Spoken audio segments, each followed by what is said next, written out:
Nous avons quitté Denizli le 24 juillet. Durant le trajet en bus qui a duré 5 heures, nous sommes passés près du lac Salé. Le trajet s'est finalement vite et bien passé car les bus de voyage en Turquie sont confortables. Konya est le berceau de Jalal ud-Din Rumi, appelé Mevlana.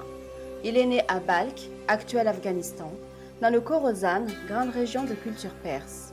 Et il est mort à Konya le 17 décembre 1273. C'est un poète, théologien et mystique perse, considéré en Orient comme un grand maître spirituel musulman, très vite nommé Mevlana, qui signifie notre maître. Il est à l'origine des Derviches Tourneurs, une des principales confréries soufis qu'il a fondée à Konya. Il est reconnu pour son œuvre, le Masnavi, qui signifie le Coran en perse. Nous avons donc visité le musée Mevlana avec son mausolée. C'est un véritable lieu de pèlerinage, la population semblant vouer un véritable culte à cet homme. Nous avons rencontré Mustapha, 42 ans, patron du café Vishné, dans lequel nous nous sommes rendus au détour d'une rue. Nous avons sympathisé avec Mustapha au fil des parties d'échecs avec Fabien et Léane.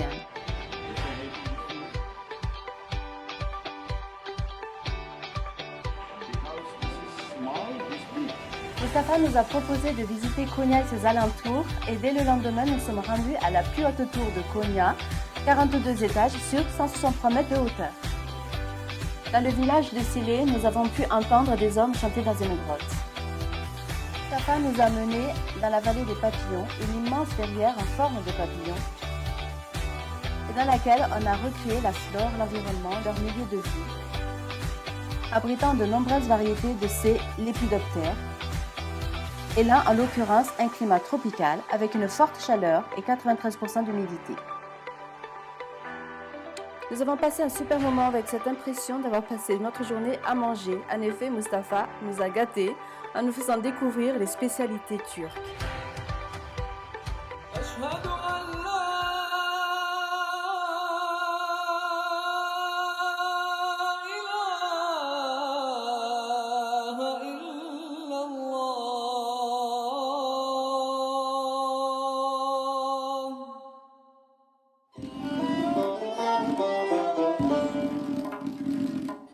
Nous avons quitté Konya pour nous rendre dans la région de Cappadoce. Bienvenue dans une nouvelle vidéo de sionnae.com.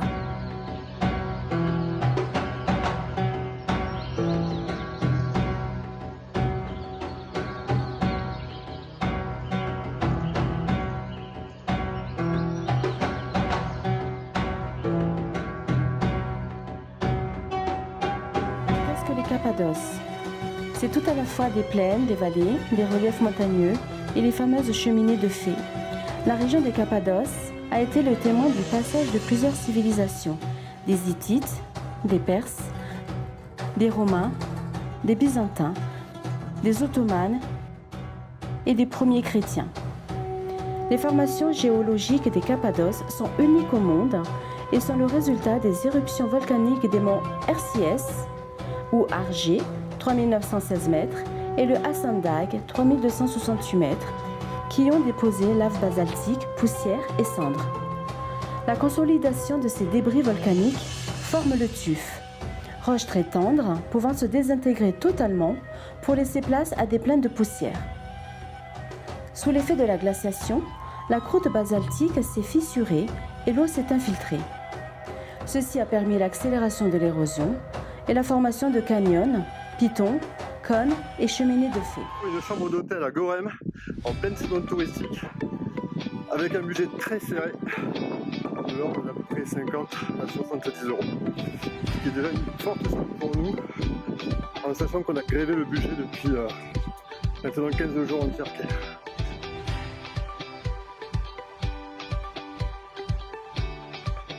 Nous sommes dans un hôtel où nous étions il y a 3 ans avec le piston. On a demandé des prix, donc je pense que pour cet endroit, ça ne va pas être possible. Tous les hôtels sont à environ 100 € et nous n'avons pas ce budget-là. Voilà. Ne trouvant pas d'hébergement à Goremé correspondant à notre budget, nous nous sommes rendus dans le village de Mustafa Pacha, à Élise Cavotel qui propose les mêmes prestations pour beaucoup moins cher. Il y a des pierres de taille. Il y a des petites niches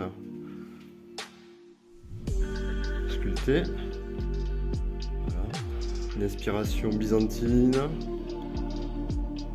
Un dôme, ici. Vous avez ici une arche en once de panier, tout ajouré, magnifique. Là, on peut constater que c'est une chambre vraiment très ancienne, car ici, vous avez le petit bac pour y mettre de l'eau, une niche pour y mettre les effets personnels, avec de nouveau une arche en once de panier, de petites niches, c'est très cosy. Et tout le confort moderne dans une salle de bain. Une douche, un lavabo.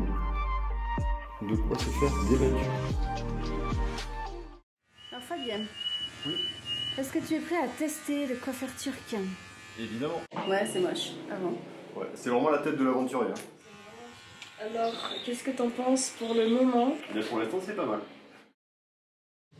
Traitement spécial adolescente. Voilà.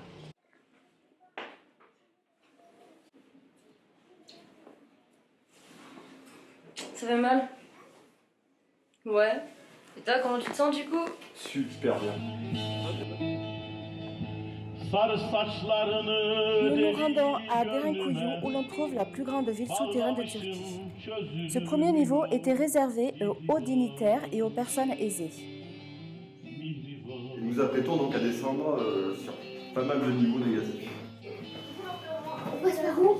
À droite ou à gauche? Ça va bien, Fabien. Ce qui pourrait être un cachot, des cellules.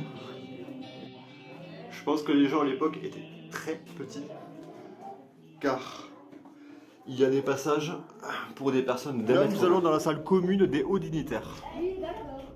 On explore. Anaï, tu flippes? Il n'y a plus de fantômes depuis très longtemps ici.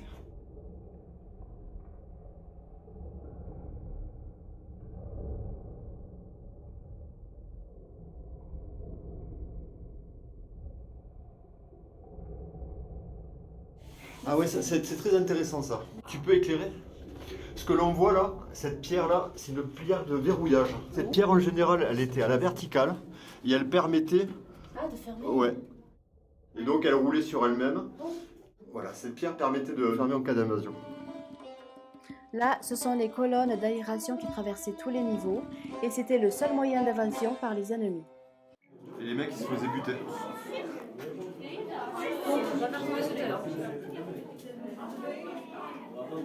Donc là on est sur plusieurs niveaux. Ces niveaux étaient occupés par les paysans, artisans et autres tranches de la population ayant le même rang social. Ça te plaît, les fourmilières humaines? Ouais, mais par contre, arrête de aller n'importe où sans nous. Oui, c'est vrai qu'on risque de se perdre. On avance.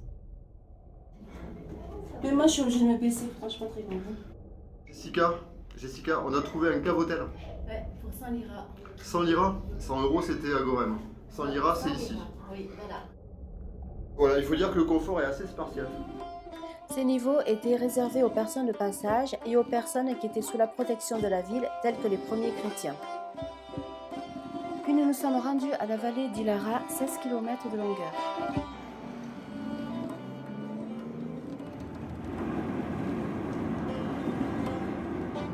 Où allons-nous, Jessica? Nous allons à Sélimé, voir le monastère. Bon, je suppose que ça vaut le coup. Je ne peux pas vérifier sur internet, mais bon, je pense que ça vaut le coup, vu ce qu'on a vu jusqu'à maintenant.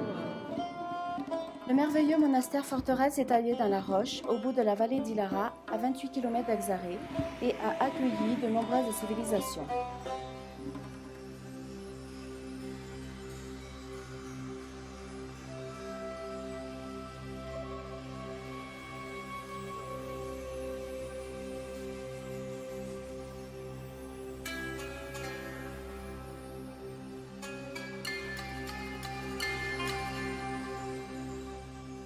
Le monastère de Sélimé est le plus grand édifice religieux de Cappadoce, avec une église de la taille d'une cathédrale.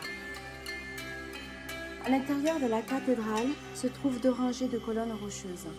Ces colonnes divisent la cathédrale en 3 sections. Nous pouvons encore voir les fresques, mais difficilement, car elles se sont bien effacées au fil du temps.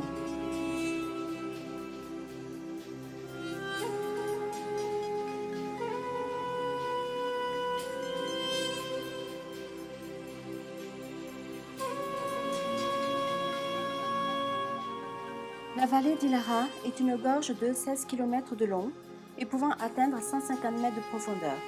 La gorge a été formée à l'époque préhistorique par la rivière Melendise. Elle se situe entre les villages d'Ilara au sud-est et de Sélimé au nord-ouest. À l'extrémité nord du village d'Ilara, il y a un escalier de près de 400 marches qui descend sur 100 mètres dans le canyon. La vallée compte environ 50 églises creusées dans le roc et de nombreux bâtiments taillés dans la roche. Visiblement que la chapelle a été profanée.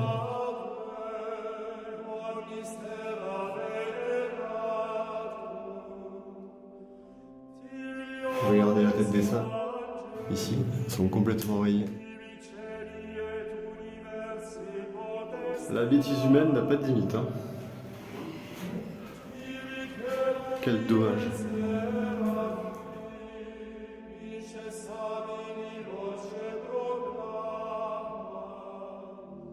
À travers ce petit pont, tout joli, tout fait en bois. Voilà. Comme je vous disais, donc, et au milieu coule une rivière. Voilà ce qu'ils ont mis dans la rivière.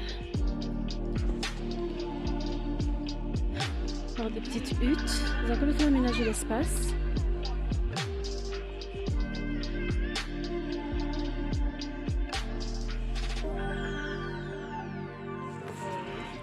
Bonjour tout le monde, il est 5h30. Nous sommes là parce que nous voulions voir l'envolée des montgolfières dans les Cappadoce. Voilà, et en effet c'est très beau. Je vous montre de suite.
Gorkunder Café.